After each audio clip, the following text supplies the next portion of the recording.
Bhakta-vrinda.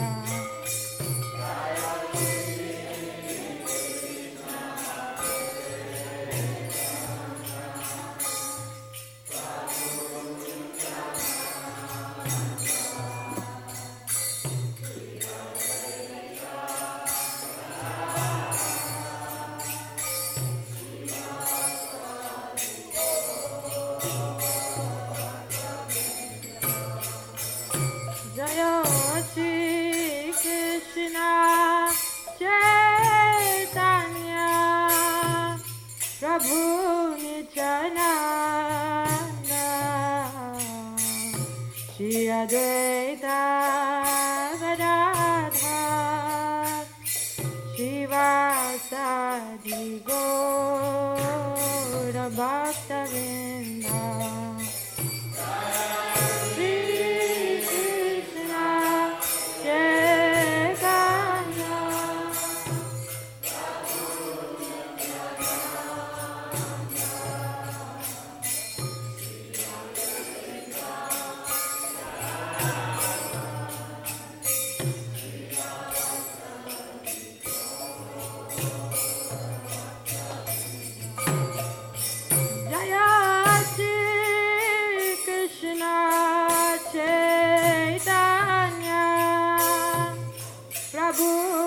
Nityananda Shri Advaita Gadadhar Shivasadi Gaura Bhakta-vrinda.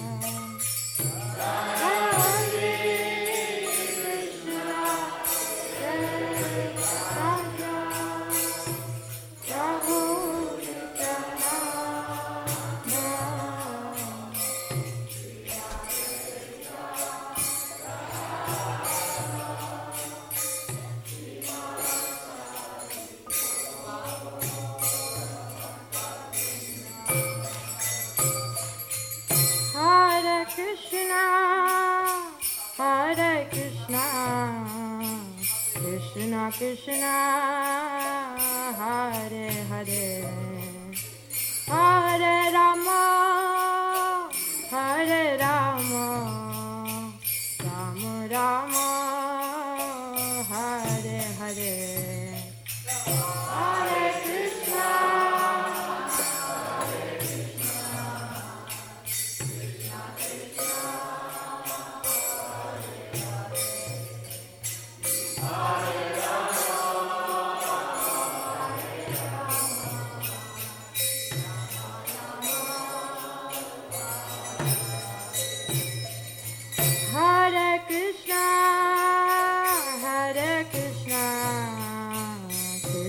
Krishna, Hare Hare, Hare Rama, Hare Rama, Rama Rama, Hare Hare.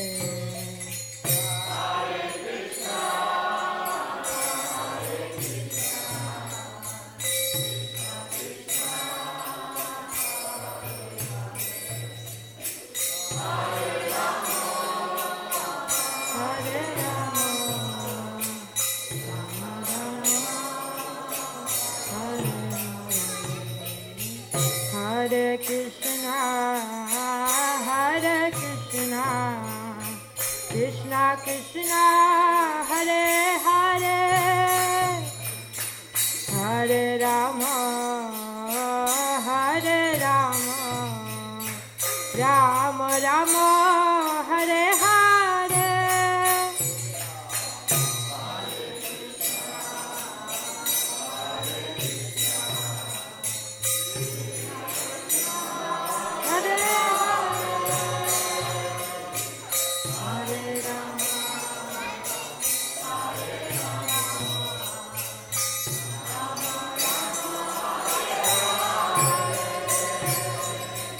Hare Krishna, Hare Krishna, Krishna Krishna, Hare Hare,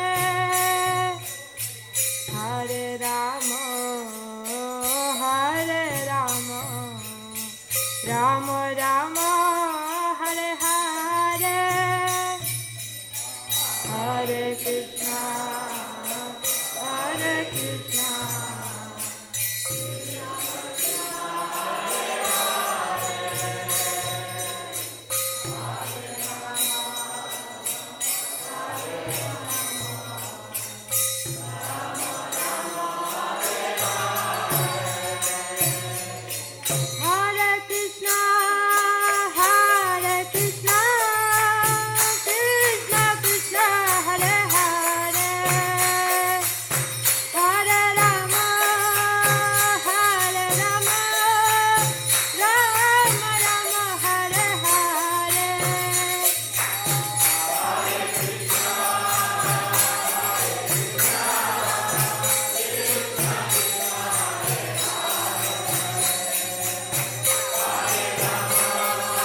Hare Rama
कल्पतरुस्तु Shri Shrimad भक्ति सिद्धांत सरस्वती गोस्वामी महाराज Cooper की जय। अनंत गौरी वैष्णव वृंद की जय। नामाचार्य श्री हरिदास ठाकुर की जय। प्रेम से कहो श्री कृष्ण चैतन्य प्रभु नित्यानंद श्री अद्वैत गदाधर श्रीवासारि गौर भक्त वृंद की जय। श्री श्री राधा कृष्ण गोप गोपीनाथ श्याम कुंद राधा कुंद गिरि गोवर्धन की जय। श्री वृंदावन धाम की जय। मायापुर धाम की जय। जगन्नाथपुरी धाम की जय। गौरामती धाम की जय। तुलसी महारानी की जय। भक्ति देवी की जय। यमुना माई की जय। गंगा माई की जय। श्री हरिनाम संकीर्तन की जय। निताय गौर प्रेमानंदे हरि हरि बोल। समवेता भक्त वृंद की जय। All glory to the assembled devotees. All glory to the assembled devotees. All glory to the assembled devotees. All glory to Sri Sri Guru Gauranga.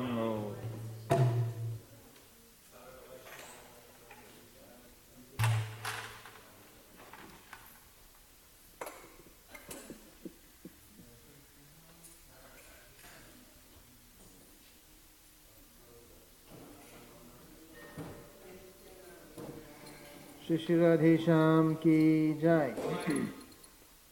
I'm reading a little section here about the material creation from prayers by the personified Vedas.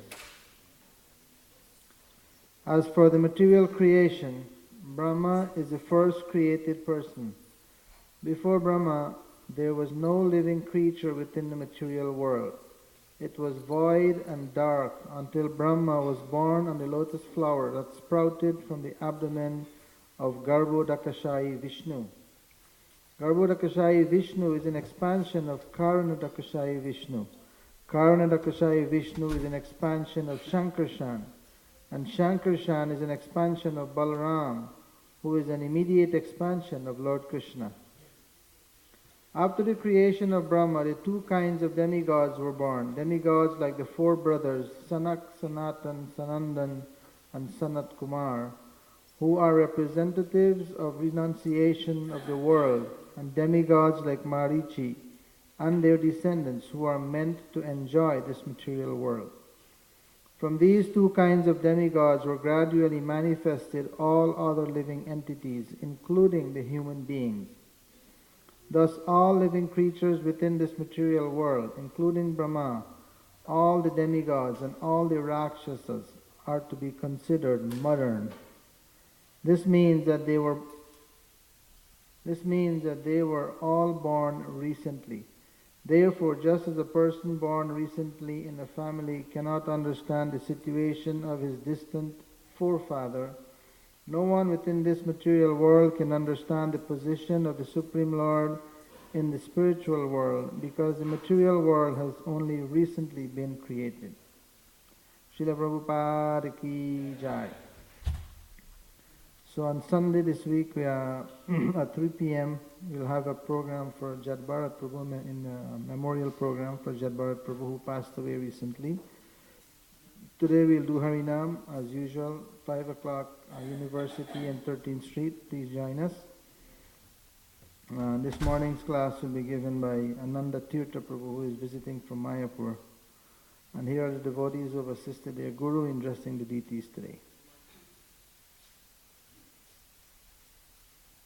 Shri Shri Radhe Shyam were dressed by Mother Ashtasakhi, Chota Radhe Shyam by Mother Karaneshwari, Shri Shri Krishna Balaram, Mother Guru Prasad, Chota Krishna Balaram by Mother Manjari Sundari, Shri Shri Gaurnitai by Mother Ananda Vardhani, Chota Gaurnitai by Mother Leela, and the Gurus and Lord Nrsingadev by Madhuri Gopi and Chaitya Guru Prabhu.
Jaya Radha Madhava Kunja Bihari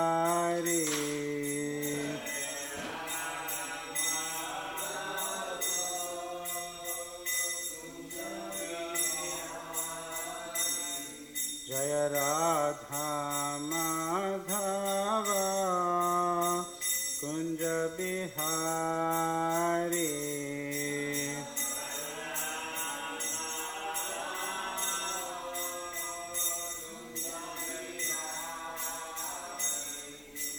Gopi Jana Vallabha Girivardhari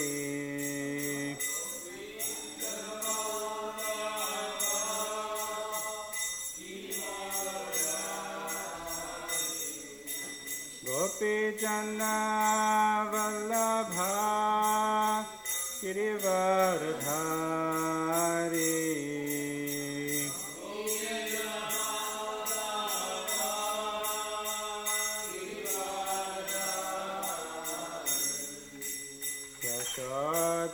Yashodanandana Rajajana Ranjana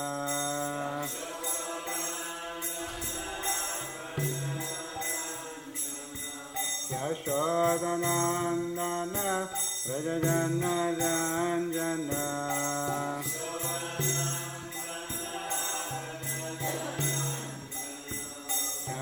Yamunatira Vanachari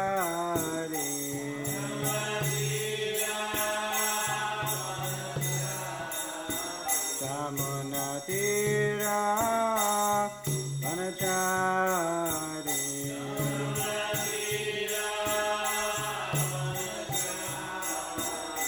Jai Radha Madhava Kunja Bihari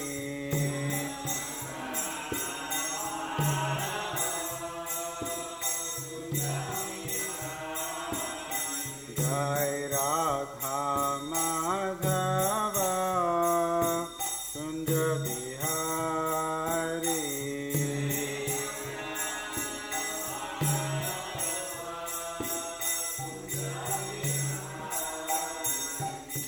Gopi Jana Vallabha Girivardhari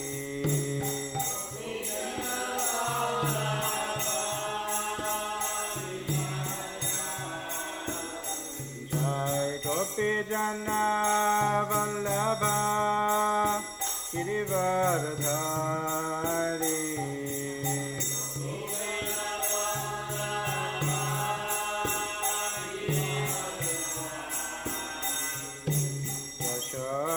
Yashodanandana Rajajana Ranjana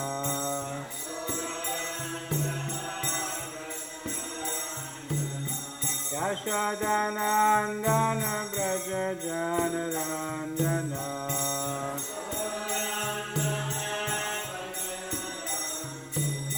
Yashodanandana Rajajana Ranjana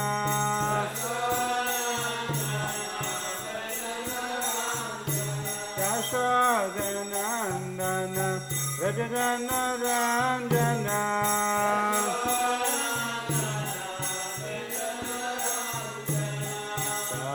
Yamunatira Vanachari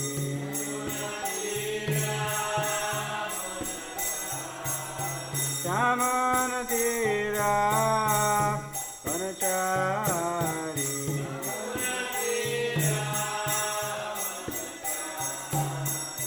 Jai Radha Madhava Kunja Bihari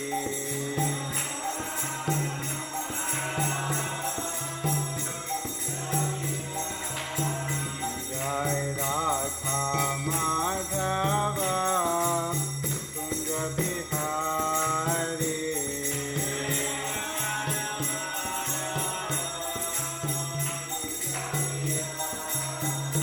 Radha Madhava Kunja Bihari.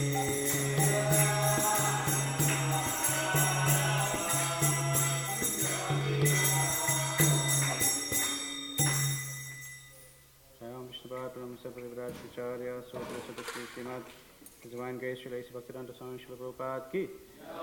ISKCON PVD founder Srila Prabhupada ki. Samveda Gaura Bhaktivinoda ki. Grantaraj Srimad Bhagavatam ki. Gaur Brahmanandi.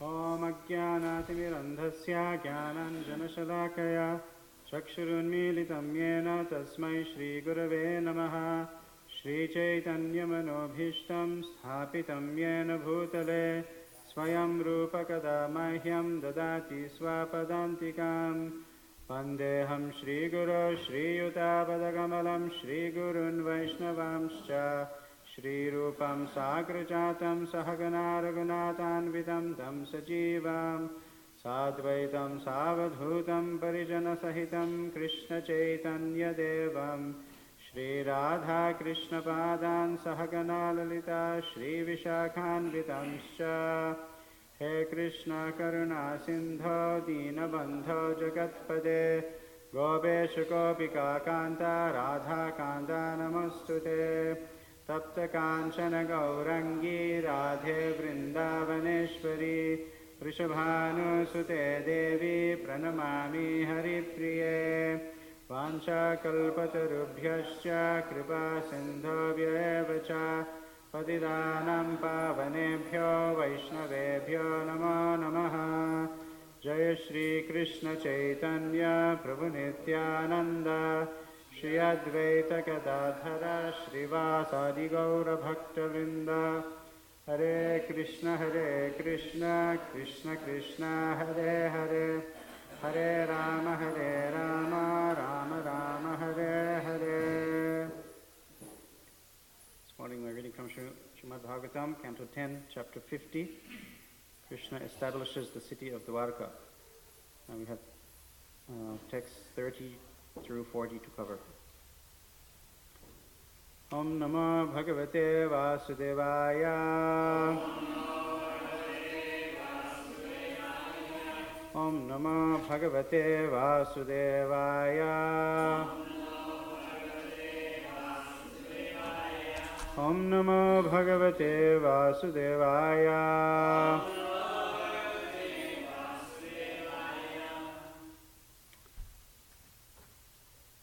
Jagraha Viratham Rama Jagraha Viratham Rama Jagraha Viratham Rama Jarasandham Mahabalam Jarasandham Mahabalam Jarasandham Mahabalam Hatanaki Vashishtasum Hatanaki Vashishtasum Simha Simham Ivaujasa Simha Simham Ivaujasa Jagraha Viratham Rama Jarasandham Mahabalam Hatanaki Vashishtasum Simha Simham Ivaujasa Jagraha Viratham Rama Jarasandham Mahabalam Hatanaki Vashishtasum Simha Simham Ivaujasa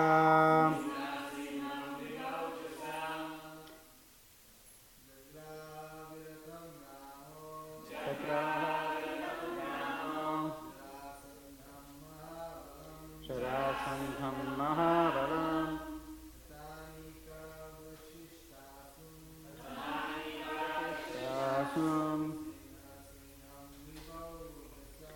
Simham Simha Ivaujasa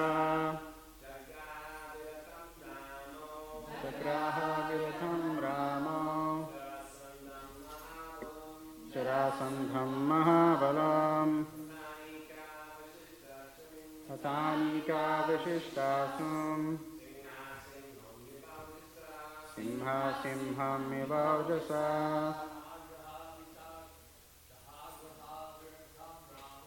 Chakraha Viratham Rama Jarasandham Mahabalam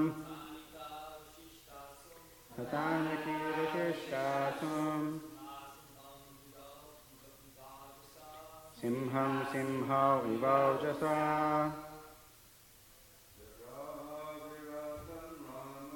Chakraha Viratham Rama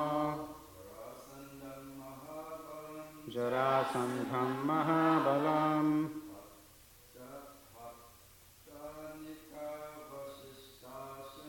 Hatanika Vashishtasum Simha Simham Ivaujasa.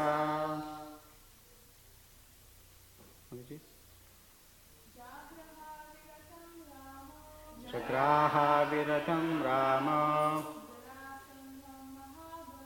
Jarasandham Mahabalam Hatanaki Vashishtasum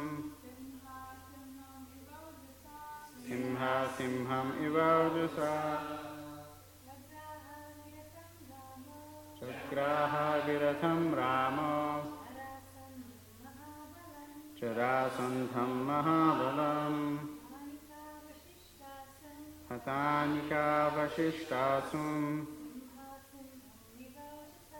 Simha Simham Ivaujasa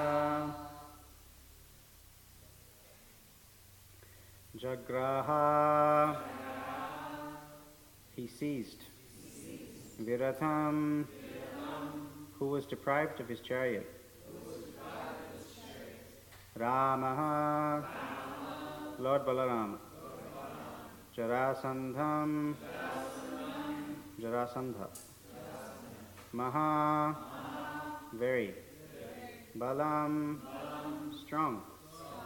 Hata, killed. Anika, whose army. Avashishta, remaining. Asum, whose breath. Simha, a lion. Simham, another lion. Eva, as. Ojasa, forcibly. Translation. Jarasandha, with his chariot lost and all his soldiers dead, was left with only his breath.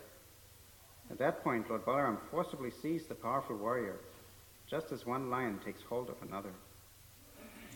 And we can read all the other verses together. 31.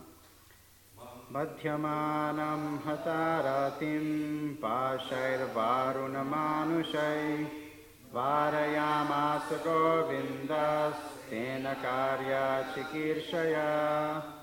With the divine noose of Varuna and other mortal ropes, Balaram began tying up Jarasandha, who had killed so many foes. But Lord Govinda still had a purpose to fulfill through Jarasandha, and thus he asked Balaram to stop. Purport. The word hataratim means who has killed his enemies, or through whom his enemies would be killed. Srila Vishwanath Chakravarti has provided this thoughtful note. 32-33. Samukto lokanathabhyam vridito virasammataha tapase krita sankalpo varita patirajabhi vakhyai pavitrartha padair nayanai prakritairapi swakarma bandha praptoyam yadhubhiste parabhava. Jarasandha, whom Phytis had highly honored, was ashamed after being released by the two lords of the universe, and thus he decided to undergo penances.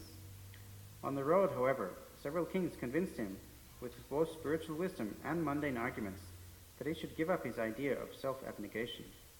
They told him, "Your defeat by the Yadus was simply the unavoidable reaction of your past karma."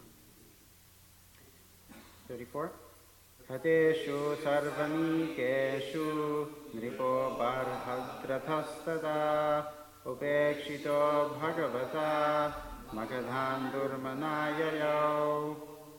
All of his armies having been killed, and himself neglected by the personality of Godhead, King Jarasandha, son of Brihadratha, then sadly returned to the kingdom of the Magadhas. 35-36. Mukundo pyakshato balo nishtirnari balarnavaha vikiryamana kushumais vidashairanumoditaha mathurairupasangamya vijvarairmuditatmabhi upagiyamana vijaya sutama ghadavantivi. Lord Mukunda had crossed the ocean of his enemy's armies with his own military force completely intact. He received congratulations from the denizens of heaven, who showered him with flowers. The people of Mathura, relieved of their feverish anxiety and filled with joy, came out to meet him as professional bards, heralds, and panegyrists sang in praise of his victory. So who knows what a panegyrist is? Panegyrist? Yeah, it's like a praiser, someone who's there to praise. Yeah. Professional praise singer. 37-38.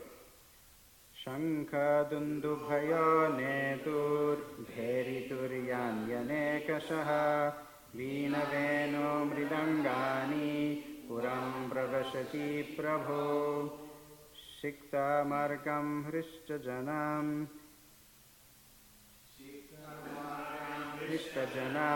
pataka bhirabhyalankritam nirghushtam brahma goshena kautuka bhadhatoranam. As the Lord entered his city, conch shells and kettle drums sounded, and many drums, horns, veenas, flutes, and mridangas played in concert. The boulevards were sprinkled with water. There were banners everywhere, and the gateways were decorated for the celebration. The citizens were elated, and the city resounded with their chanting of Vedic hymns. 39.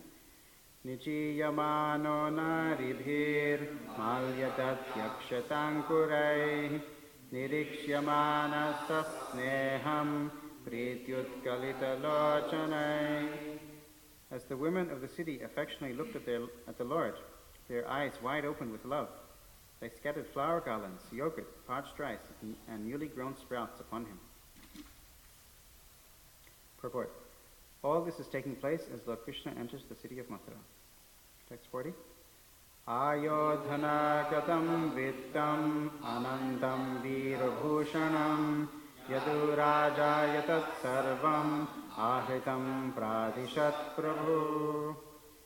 Lord Krishna then presented to the Yadu king all the wealth that had fallen on the battlefield, namely the countless ornaments of the dead warriors. Purport. Srila Vishwanath Chakravarti adds that jeweled ornaments had also been collected from the horses and other animals. What might be added here, for the sake of the squeamish, is that Jarasandha came to Mathura with the clear intention of slaughtering every last man in the city, including Krishna and Balaram. It is out of the causeless mercy of the Lord that he gives the conditioned souls a taste of their own medicine, and thus helps them become more sensitive to the laws of nature and the existence of a supreme Godhead.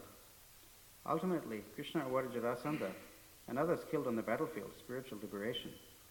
The Lord is strict, but he is not malicious. In fact, he is an ocean of mercy.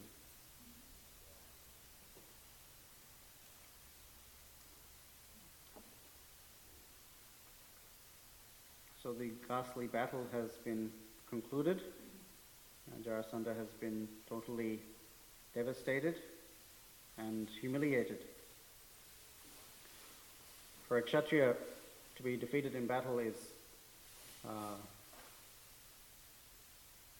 while it's not obviously desirable, it can be tolerated if one has been defeated by a superior opponent and has fought with all his strength. And actually the Kshatriya's desire is to die on the battlefield. If they're not able to gain victory, then they're quite happy to give up their life in the process. Because the understanding is that a Kshatriya, if he dies doing his dharma, fighting on the battlefield, he'll attain the heavenly planets.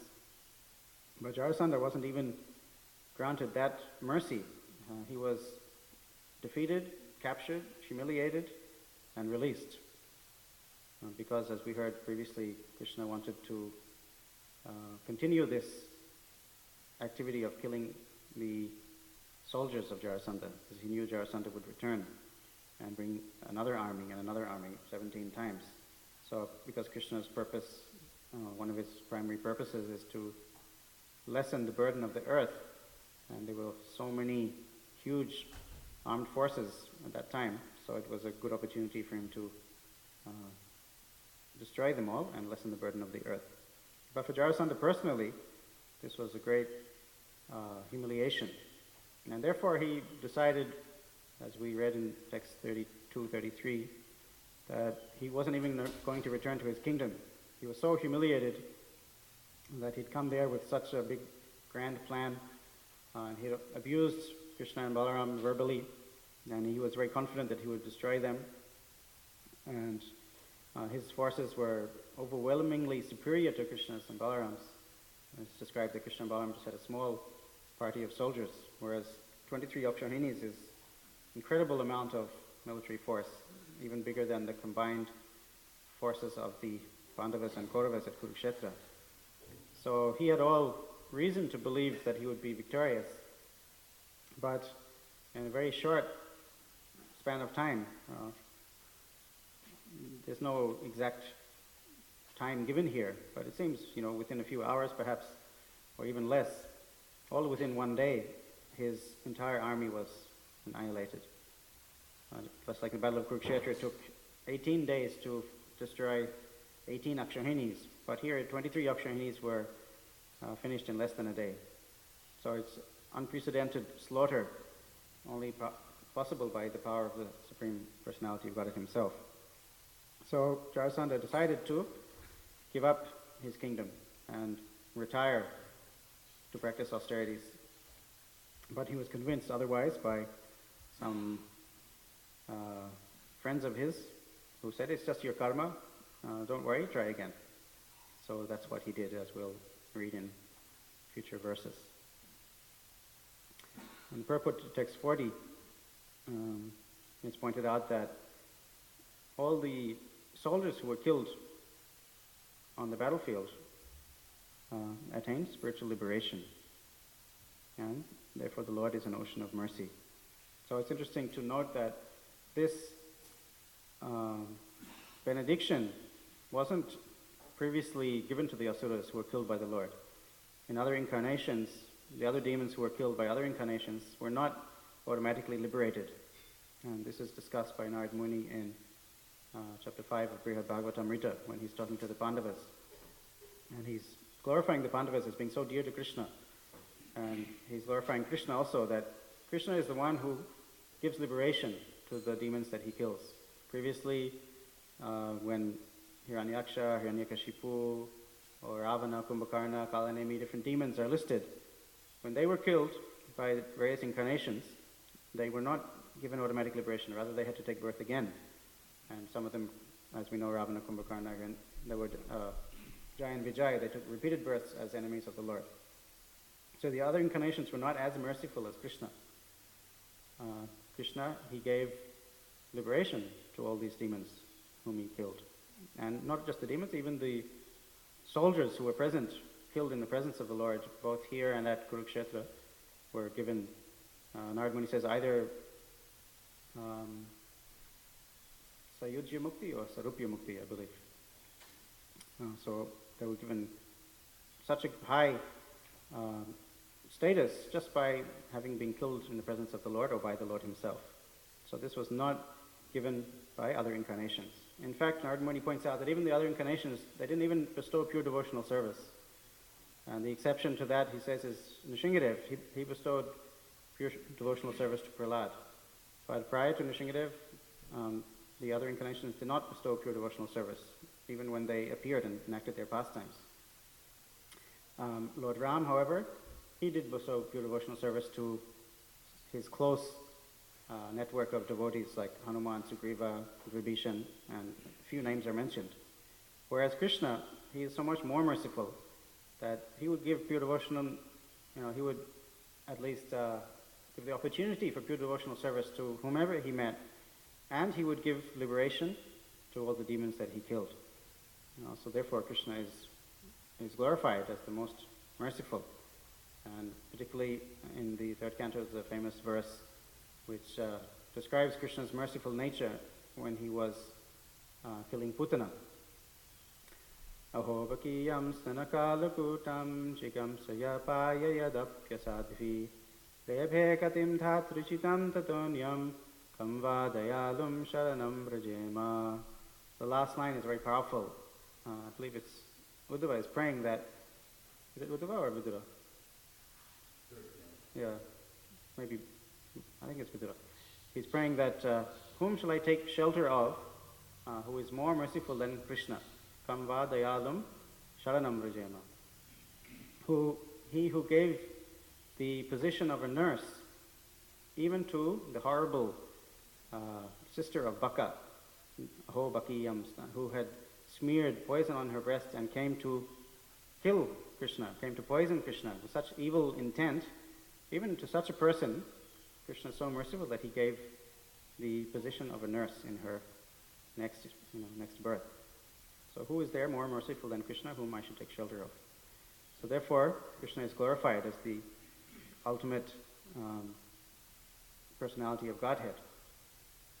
Of course, we know even more merciful than Lord Krishna is Chaitanya Mahaprabhu, because he came, he didn't even kill the demons. He actually distributed love of Godhead even to people who were unwilling, forcibly or in a very outgoing, charitable mood. He would go out and give the opportunity for pure devotional service, give prema bhakti through the holy name to everybody.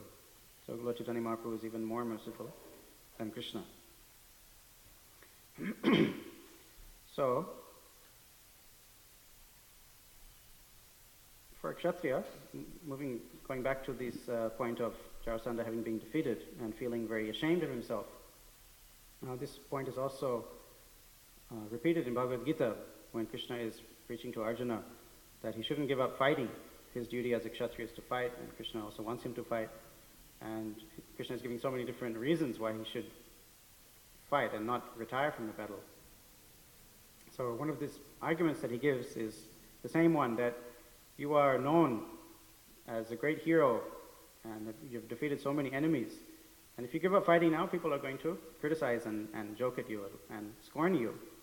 Akirtim chapi bhutani katayishyanti devayam sambhavitasya cha kirtir maranadatirichyate. That you're famous, kirti. You're glorified. But if you don't fight, people are just going to scorn you, that you're a coward and you're leaving the battlefield. And because you have been respected so much previously, especially as a Kshatriya, his name and reputation is the most important thing for a Kshatriya. So if you lose your reputation, it'll be even worse than dying. The same thing here, Jarasandha is feeling that this is worse than death. It would be better if I had been killed on the battlefield. At least then I would have attained the heavens. I would be glorified as having tried my best and fought to the end. But having been released by Krishna and Balaram, he's actually suffering a fate worse than death. So Krishna was reminding Arjuna that you shouldn't also have to suffer such a fate. You should fight, even if you don't at the moment think you want to. You should listen to me and you should fight and avoid this ignoble fate. For a Kshatriya, kirti yasya sajivati, there's a Vedic line that says, one who has fame, he lives forever. So name and fame, reputation, keeping one's word, these are paramount principles in the life of a Kshatriya.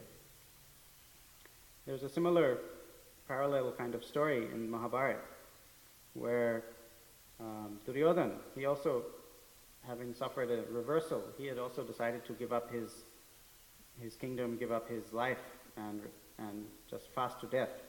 So this occurred when the Pandavas were during their years of exile.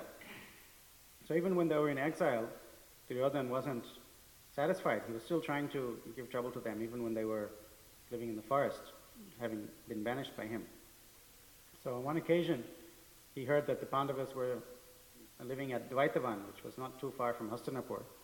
And he decided that we should, along with Karna and Shakuni, they made a plan. So let's go nearby to where the Pandavas are staying and take all our royal opulence and big party and have a picnic and build some holiday homes and show off our opulence to the Pandavas, who are living in great misery, in great austerity without anything. We'll go and make them feel bad by displaying our opulence to them. So they made this plan. And Duryodhana, he felt that probably Dhritarashtra won't want us to go because he knows the Pandavas are there and he'll probably try to stop us. So we have to think of some excuse. So they came up with the plan that the cows, the herd of cows of the Kauravas were also grazing in that forest, and it was one of their duties is to count and check the herd. So they told Dhritarashtra, we want to go to Dvaitavan to look after the cows and check on them and do a census of the cows. So Dhritarashtra was a bit hesitant because he thought maybe they had some intention to bother the Pandavas, but eventually he, as usual, he agreed and he let them go. So Duryodhana gathered a huge party with a small army and all the queens and so many servants, and they went there and constructed different houses, and they did their job with the cattle, just to do their duty in name at least. And then they started hunting and frolicking in the forest. And eventually they came to the lake, and across the lake was where the Pandavas were staying. So Duryodhana told his men, okay, build some cottages right here so we can be right next to the Pandavas and they'll have to see us every day. So when Duryodhana's men were clearing out the area where they were going to start their building, they were stopped by some Gandharvas. And the Gandharvas told them that we're here at the moment, we're bathing in the lake, don't disturb us. And Duryodhana's men went back to him and said, oh, there's a problem that there are some Gandharvas here and they don't want us to intrude. Duryodhana said, I'm the king of the earth. Who are they? Tell them to go away, otherwise we'll force them out. And the message was conveyed. Then Gandharvas responded that we're beings of the heavens. We don't have to listen to you mortals. Don't challenge us. It'll be to your detriment. So, as expected, a fight broke out, and the Kauravas attacked the Gandharvas. And at first, the battle went through different phases. And at one point, Karna was creating a great slaughter among the Gandharva troops. And then the king of the Gandharvas, he entered the battle. His name was Chitrasena. And he, with his mystic illusions, he was able to destroy Karna's chariot and overpower him. Then Karna fled away from the battlefield. And ultimately, Duryodhana and all his brothers were captured by the Gandharvas. And they were chained up. And not only that, even their queens were similarly arrested. So this was a great disaster for Duryodhana. So some of the survivors of the battle, they made their way to the Pandavas' camp, which was nearby, and told them what had happened. Said, please, you should save the honor of our dynasty. The king Duryodhana has been arrested by the Gandharvas. So they came praying for protection from Yudhishthira. So before even anyone could say anything, Bhima, he immediately burst out in great ecstasy. And he said that, what we were going to accomplish with so much endeavor, we would have to gather a big army and chariots and horses and fight. The Gandharvas have done for us. This is wonderful news. And so he was very pleased that Duryodhana had already been defeated. But Yudhishthira, as always, the epitome of dharma, he said, no, Bhima, you shouldn't think like that. These are our kinsmen. Not only that, they're even arrested the women. This is a great insult to our dynasty. We are 105 brothers if there's a threat to the throne. And among ourselves we may have differences, but if there's an outside threat, then we should stand united and help our cousins. So Yudhishthira sent the four brothers, Arjuna, Bhima, Nakula, Sahadev, to rescue Duryodhana. And he himself was undergoing some vow, and he was doing a yajna at that time, so he wasn't able to interrupt his worship. But he sent his brothers. So they immediately went to the Gandharvas and requested them, you should please release Duryodhana. But they were not interested. They were actually planning to, they had them chained up and they were going to take them to Indra, and as prisoners. And so again, there were some words exchanged and they started to fight. So Arjuna and his three brothers, they were able to defeat the Gandharvas. And Chitrasena again came. He was the king. He was the one who had defeated Karna. He came forward to fight, but he was also not able to overpower Arjuna. So,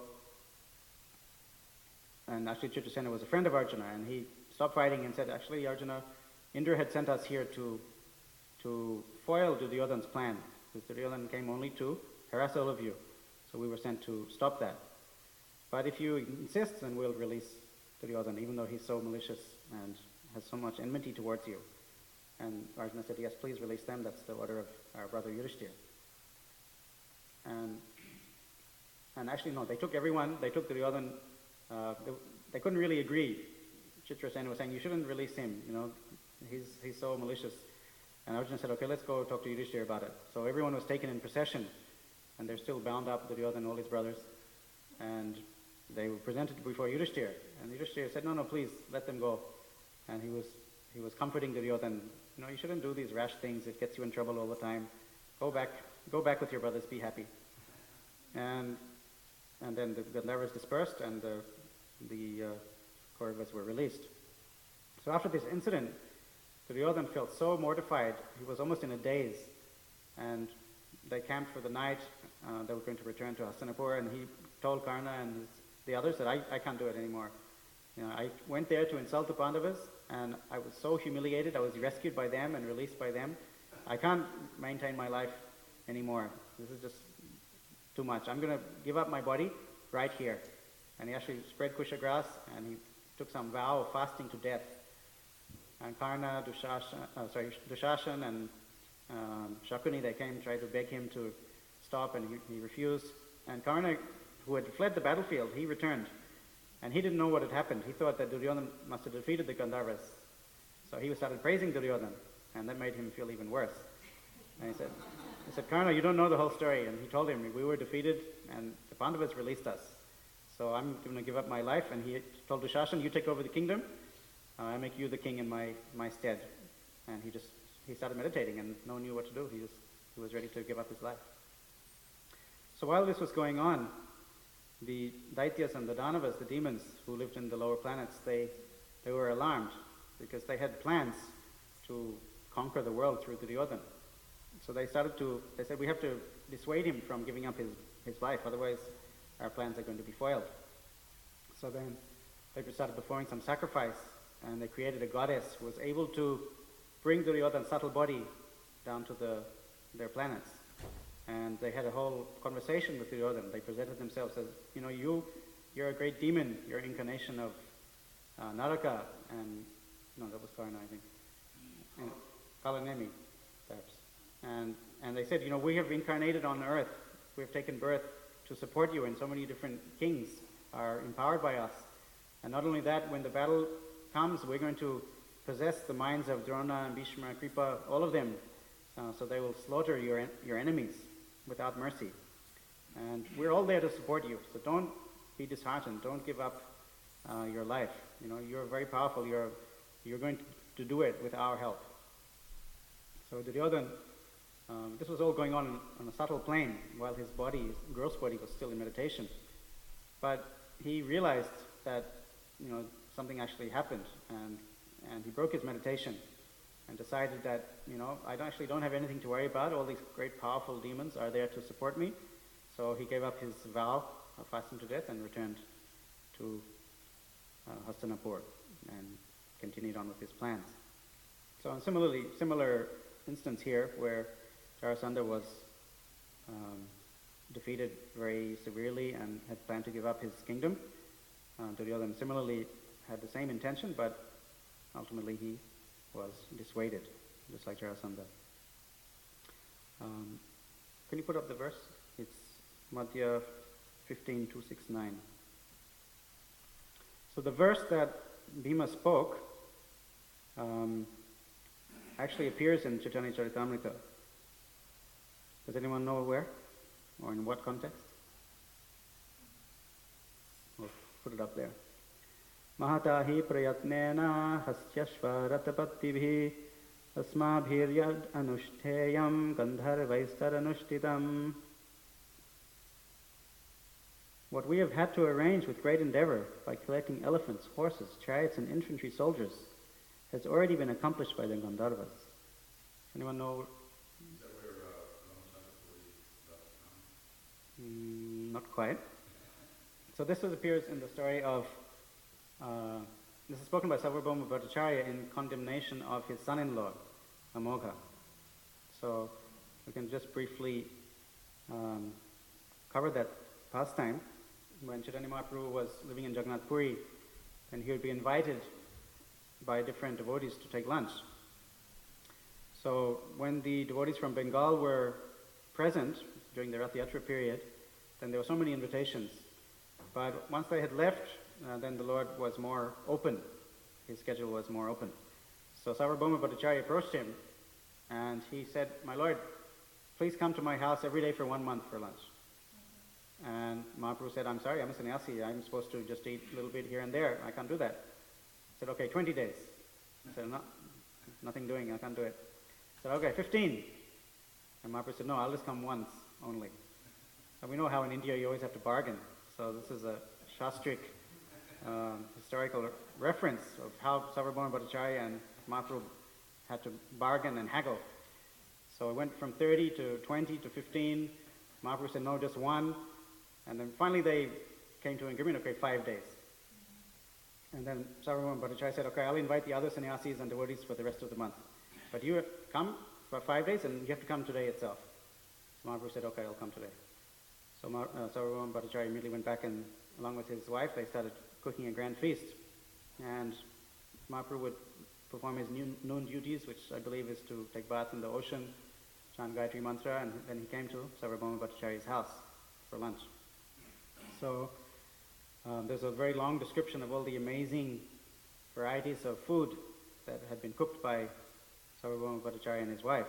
And when Mahaprabhu came, he said he was simply astonished to see the arrangements. They'd actually constructed a separate room just for Mahaprabhu to have his luncheon. There was another room where the offering was made. And when he saw the huge mound of rice and the dozens of vegetables and sweets that were prepared, Mahaprabhu said, "How is it possible that just 6 hours the two of you cooked all these offerings?" And he said, "I don't think 100 men with 100 fires could even cook this much." And Sarvabhauma Bhattacharya said, No, it's all your mercy. The person who is going to eat this food is the one who empowered us to cook it." And so they were speaking like this very jokingly to each other. So Mahaprabhu, as was often the case, he said, "Just give me another plate and I'll take a little bit." And Sarvabhauma said, No, you have to sit right here where the offering was made and enjoy everything. And he said, "Don't try to trick me. I know how much you can eat. In the Jagannath temple, you are present there as Jagannath and you eat 52 offerings every day. And there are hundreds of buckets of bhoga every offering. And in Dwarka, there are 16,000 palaces and you eat in each of them every day. And in Vrindavan, you eat in all your uncle's houses. So don't try to trick me. Please just sit here and take prasadam." So Mahaprabhu was defeated by this logic, so he sat down to enjoy the prasadam. So Sarvabhauma Bhattacharya, his daughter, whose name was Shati, she was married to one Brahmana named Amogha, who was a great fault finder. So Sarvabhauma knew this, so he was guarding the door to not let Amogha see what's going on. But when he started serving, then he couldn't wash the door at the same time. So Amogha poked his head in, and he saw Mahaprabhu sitting there on this big seat with this huge 6 pounds of cooked rice in front of him. And he immediately said, "What is this? This sannyasi, who's supposed to be renounced, the sannyasi is eating enough for 10 or 12 people." He made this comment, and Sarvabhauma just looked at him with glaring eyes, and Amogha immediately left. And Sarvabhauma grabbed a stick and started chasing him to beat him. But of course Sarvabhauma was elderly, so he wasn't able to catch him. So he was just cursing and condemning his son-in-law. And he felt so terrible that Mahaprabhu had been insulted like this, and he was apologizing repeatedly to the Lord. But Chaitanya Mahaprabhu didn't take it at all seriously. He said, actually what he's saying is true. This is food for 10 or 12 people, so don't take it seriously. It's nothing wrong what he's saying. But even after the meal was over, Mahaprabhu was fully satisfied and he was going back to his residence. So Goma was still apologizing and following him and touching his feet, saying, please forgive us. I brought you to my house just to have you insulted. And Mahaprabhu said, don't worry, don't take it seriously, it's fine. But once he came home also, and Sarvabhauma and his wife, both of them were just lamenting. I said, let my daughter become a widow. This offender, Amoga, he should die. Or maybe I should give up my own life, or he should be killed. So they were thinking of different ways how this offense could be atoned for.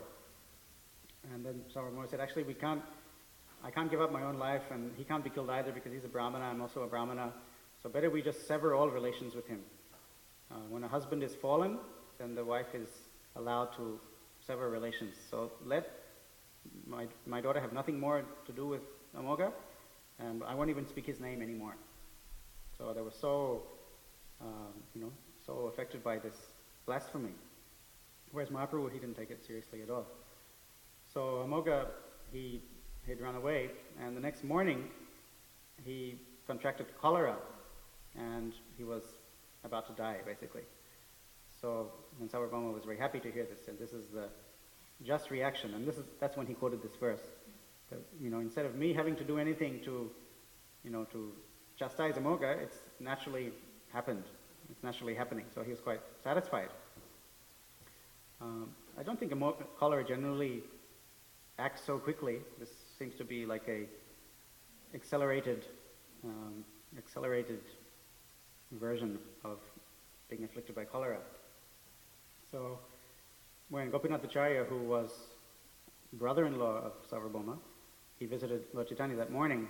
So Mahaprabhu was interested to know what's happening at Sarvabhauma's house, because he knew that they were quite upset the day before. And he said, well, Sarvabhauma and his wife, they're both fasting still because they feel so bad, and their son-in-law, Amoga, he's dying of cholera.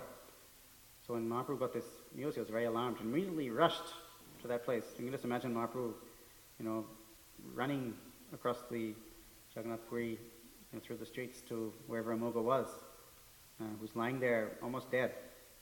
So he immediately came to him and he touched him on the heart. And he said, Amoga, a Brahmana's heart is supposed to be very pure and clean, and therefore Lord Vishnu can reside there. So why have you allowed the Chandala of jealousy to reside there? Now you should get up and chant Hare Krishna and purify yourself from these offenses and these bad qualities in your heart. So as soon as Lord Chaitanya touched him and uttered these words, Amoga immediately jumped up and started chanting in ecstasy and displaying all the ecstatic symptoms. And he also simultaneously begged forgiveness from the Lord, and he started beating himself. He started slapping his face. He said, by this mouth I have offended the Lord. And repeatedly his cheeks started to swell up. So Gopinath Acharya had to actually physically restrain him, hold his hands, and said, don't worry, your offense is forgiven. And in this way the situation was resolved. And then Mahaprabhu went to Sarvabhauma's house, and Sarvabhauma said, why did you do that? It would be better if he had died. And Lord Chaitanya said, no, everyone in your house is dear to me, even your servants and your workers and what to speak of your relatives, and even, it says, even your dog is dear to me, or even the dog residing in your house is dear to me. So it's not clear if Sarvabhauma Bhattacharya actually had a pet dog, but if he had one, even the dog would have been dear to the Lord. So then Mahaprabhu said, okay, now you should give up your fasting, go have darshan of Lord Jagannath and come back and take prasad. And Sarvabhauma said, okay, I'll do that, but you please go ahead and have darshan. So Mahaprabhu said, okay, Gopinath Acharya, I want you to stay here and report to me that Sarvabhauma is actually going to give up his fasting. And in that way, the pastime was concluded. So we can see that Lord Chaitanya, again, it relates to the point in the beginning how merciful Lord Krishna is compared to the other incarnations, and how merciful Lord Chaitanya is. Even to an offender, he's given pure love of Godhead. And if it had been some other person who was offended by Amoga, another Vaishnava, then naturally the Lord would respond in a different way. We know that he didn't tolerate any offense to his devotees like in the Jagai Madai pastime. But because it was directly himself and he didn't think it was a serious offense, then he very easily forgave Amoga, especially because he was part of Sarvabhauma Bhattacharya's family.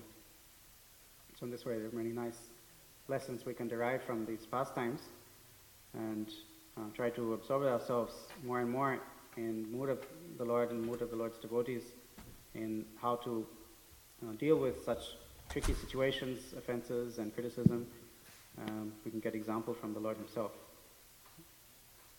And that way we can mold our lives to be centered around Krishna. So, unless you have any further comments or questions, we can conclude here. Yes. I missed the part of the part-time at Duryodhana, but so he was also doing the same thing like what Jarasandha was doing, and then he was told to give up his fasting and everything like that, right? Something like that. Yeah. And then there was another guy called Jayadrat, Mm-hmm. if you remember. He had the same kind of incident too, really. And Yeah. I guess the reason for them not killing themselves or something is because they had to enact this pastime in the Mahabharata, and you know the pastime is all of those guys. Yeah. So one question was asked, how was it possible that Arjuna could defeat Chitrasena? And it stated, I don't know exactly who said it, but it stated that because Arjuna was brahmachari then, because he was a brahmachari then he was able to, because it might have been Chitrasena. Chitrasena said no grihastha could defeat him. You see? Perhaps. Yeah, I'm not aware of that. But they were actually friends, so he wasn't going to seriously fight with Arjuna. He had actually been sent there to protect the Pandavas. Okay. Thank you. Hare Krishna. Mantra Srimad Bhagavatam ki. Shri Prabhupada ki. Gaura Premanand.